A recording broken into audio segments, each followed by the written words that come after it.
What's going on, everybody? Welcome back to another video here on the channel, and today we're going to be talking about YouTube yet again, okay? Now, over the last few years, it seems like, of course, I've made tons of videos about YouTube, all these different problems going on with the website, creators being unfairly targeted with these stupid rules that YouTube has yet to fix. But I don't think I've ever honestly seen something quite like this. We're talking about the possibility that a creator here on the platform who, in all reality, hasn't done anything at least wrong enough to have this situation unfolding. We're talking about this creator potentially losing their channel. I mean, we're skirting the line between just a minor inconvenience and somebody potentially losing their income, somebody losing their job over something so stupid. And I know people like to make the point like, oh, and that's why you don't depend on YouTube. That's why you don't depend on YouTube. I mean, that's a completely different debate, I think, really. Because when you're making this kind of content, in all reality, you shouldn't have to expect YouTube to crack down in this way. You shouldn't have to expect YouTube to potentially take your channel away and take your ability to upload content away. So the YouTuber I'm talking about today is 8thoughts. He's pretty huge in the Call of Duty scene. He's been one of the very few people who's been pretty critical, like very honestly critical, I would say, of the Call of Duty franchise for years now, because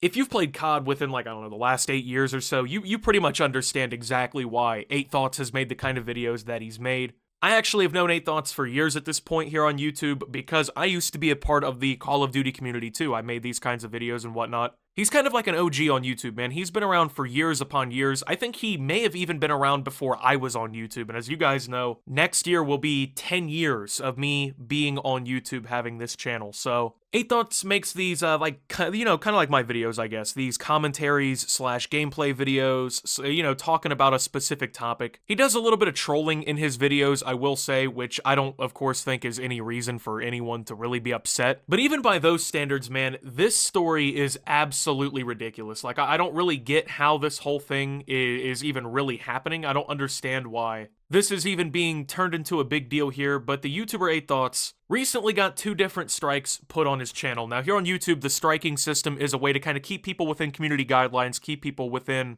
copyright laws. As you know, you can't just come on YouTube and say or do whatever you want, right? I think everyone understands that, but when you look at 8thoughts' content, if you ever have, like, watched an 8thoughts video before, I don't think this is somebody who's committing, like, legitimate harassment, who's really out here, like, doing something wrong to the point in which YouTube should be stepping in this way. Now, I reached out to 8thoughts to clarify a lot of this situation, and he responded with a treasure trove of information about this that we're going to go through here. First, he says, I got a strike for saying Nick Merck's thumbnails were cringe. Then I got another strike for saying Jack Fragg's best guns video spam Warzone with meta guns ruins the fun. He gets so many views, people no longer have to figure the game out anymore, and there's little variation of weapons used. That's it. He then linked me a video he made on his second channel that had all of the information and whatnot, as he had deleted a bunch. And this guy, 8thoughts, if you don't know who he is, had years upon years of content on his channel that has now been taken off, right? He had to basically cleanse his whole channel because he got these strikes, right? Now,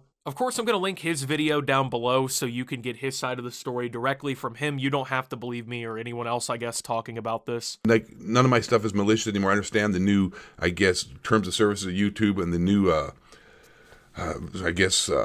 environment of this website and how it's completely gone super soft and you can't say anything about anybody anymore. And I don't say anything about anybody anymore because I realize I don't want my 10 years of being on YouTube and this is my job. Like, this is my job. Like, I've retired from another job due to health reasons and health issues. It's not like Biblical Reaper 2010 here. And I do this as a job now. Like, this is where I earn my money. My wife has lost her job due to COVID and is waiting to find new employment. She lost being one of the head managers of a company, so she lost a huge amount of money that way. And I am the sole breadwinner. This is how I earn my money we're still all locked down.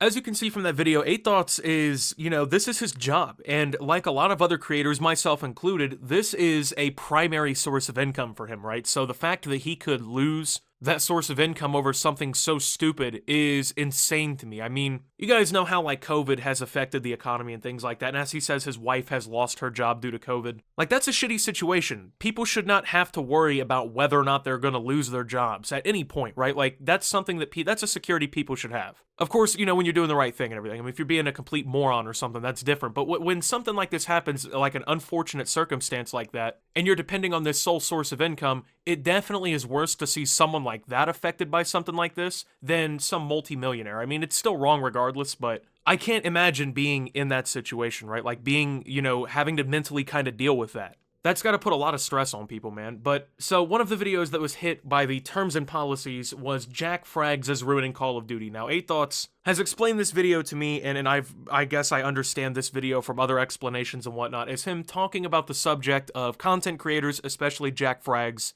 making games like Warzone, Call of Duty, other first-person shooter titles like that unplayable because, when a new update comes out for like Call of Duty, right, and they, I guess, buff or nerf weapons and attachments, or they bring in new DLC guns and stuff like that, right? It causes like a surge in traffic on YouTube because people will make like class setup videos for that, right? So like recently, I haven't played Cold War in a few days, but the XM4 kind of became like a huge meta weapon again, right? Like it basically became so overpowered that even like the professionals have G8'd it, gentlemen's agreed not to use it and stuff in competitive. And that kind of happens, right? Because obviously there's going to be meta weapons, but what these YouTubers will do, like Jack Frags, they'll jump right out and with a video or 3 videos on all the new changes and stuff, giving you these class setups, and then people who watch those videos will copy them. They'll run off onto the game. They'll try their fucking hardest in every lobby that they play in. They treat Call of Duty like it's, their sole source of income too, even though they're in pubs.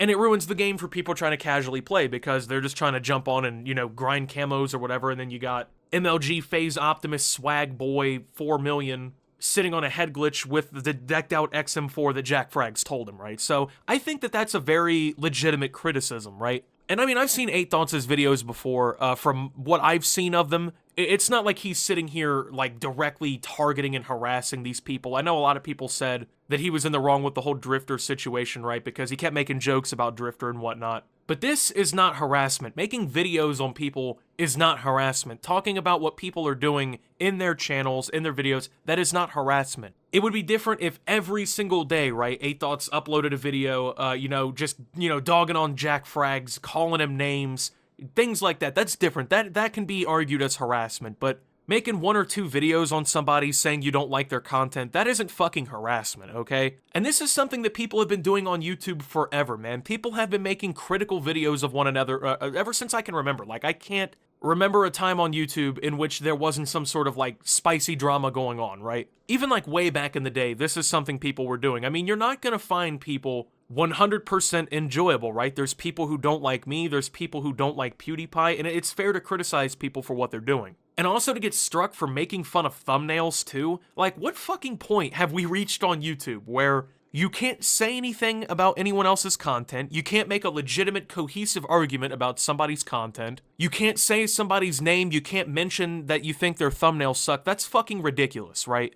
But that's not the end of it. As a matter of fact, there was also apparently an attempted strike on his channel for a screen clip out of like a 7-year-old video. As you can see on the screen here, 8 Thoughts is shirtless. He's got some weights in his hand right now. This was apparently flagged against the sex and nudity policy. So apparently, a grown fucking male adult not wearing a shirt in some sweatpants with the underwear band showing contains sex and nudity, right? Apparently, a shirtless fucking man is just so nude that, like, it needs to be taken off of YouTube. Meanwhile, I don't know if you guys have seen, like, advertisements on YouTube recently, and people have been exposing the fact that you can literally watch full fucking porno on YouTube. I saw a screenshot the other day on Twitter of a nude fucking news reporter, right? They were literally reporting the news with a topless woman. But a man lifting weights 7 years ago without a shirt on gets struck for, sex and nudity, or at least attempted from what I understand. That is absolutely fucking absurd to me. That doesn't even make any sense. So we're getting to this point where it's like, what can you do on YouTube, right? What can you say? What can't you say? What the fact that we've gotten to that point to me is fucking absurd. It's nuts. There's legitimately YouTubers who do harass and target people. There are creators out there who every day, every fleeting moment of their life, they spend uploading videos about somebody else. They'll upload a video on every single little thing that person does. Oh, this person fucking breathed on camera. There are people who do things like that, and you can make that argument, of course, that that's harassment or whatever. But we're talking about a channel primarily based around Call of Duty making an argument about something going on in the COD community? So what, you can't say somebody's fucking name anymore? You can't talk about a thumbnail anymore? Come on, man.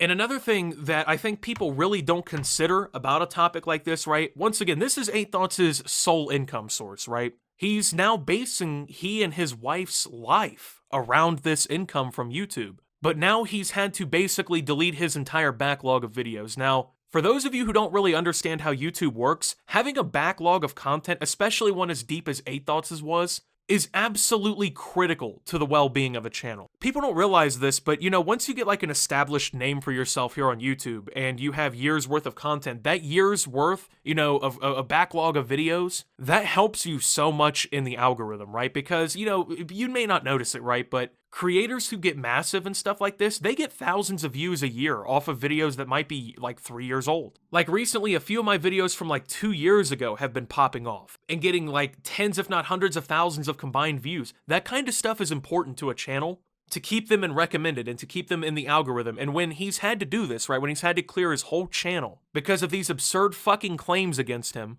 he has now basically erased however many years, like 10 years worth of progress here on YouTube. That doesn't even factor in like the memories and stuff. I mean, I'm very fond of a lot of the old videos that I've made, right? A lot of my content I look back on very positively. And with video files being so big on your computer and stuff, it's almost impossible to maintain your entire backlog, locally. So there's probably years worth of videos that he's lost for good too, that have now ruined a lot of his placement in the algorithm, depending on how long this is all going to take. From what I understand, he also can't upload for like 2 weeks, so he can't work on getting new content out to rebuild his backlog. This kind of shit can really affect his channel, and it's all over something so absolutely stupid and pathetic. We're getting to this point on YouTube where saying anything against the status quo is just not fucking allowed. It's not acceptable. You're not allowed to make fun of anybody. You're not allowed to say anything about anybody. And I don't understand that mentality, right? Because, I mean, I'm quite certain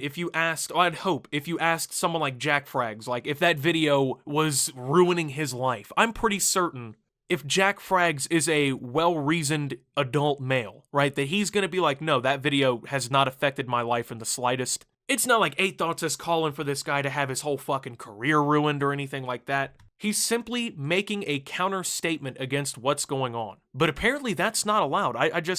It makes me wonder, like, what the future is like for the rest of commentary, right? Because, of course, he's kind of in a niche community, right? The COD commentary community. They're not really representative, I guess, of the whole commentary community. But if creators like 8 Thoughts are getting hit for making something about thumbnails or talking about videos, then what does that mean for other people's channels? What does that mean for other commentators? What does that mean for other people trying to voice their opinion? It seems like YouTube's not very fond of that type of shit anymore, man. So I honestly don't know a resolution to this situation. I really would hope that YouTube is going to step in this situation and try to do something about it, but in all reality, we know exactly how YouTube is, man. Like, they don't address the legitimate fucking issues on their platform whatsoever. I mean, they'll say something stupid, they'll put out a dumb tweet or they'll fuck up and make a change that no one cares about, but, God forbid they actually address an issue like this. Hopefully they'll prove me wrong on this, but this is crazy to me, man. Anyways, I want to thank 8 Thoughts for, of course, responding and helping me, I guess, put this video together. I wish the best for him, man. I don't know how exactly to address this situation, because even if, like, YouTube steps back in, if this content's permanently deleted, man, that's gonna have some crazy effects. So hopefully we can kind of figure something out to fix this situation. And with that being said, thank you guys for watching. If you did enjoy, make sure to leave a like. Subscribe if you're brand new around here on the channel. Follow me over on Twitter and Twitch at @SubToOptimus. I also want to take the time to shout out 8 Thoughts because he's going to need a lot of help, I think, getting back into the groove of things after something this severe happened to his channel. So if you're into that kind of content, like that COD commentary stuff, kind of similar to what I do, but a little bit more niche, I encourage you to check out his social links. I'm going to pin them in the comment at the top of the comment section and put it in the description. And until my next video, guys, this is Optimus, well, just disappointed as fuck with YouTube, honestly, and signing out.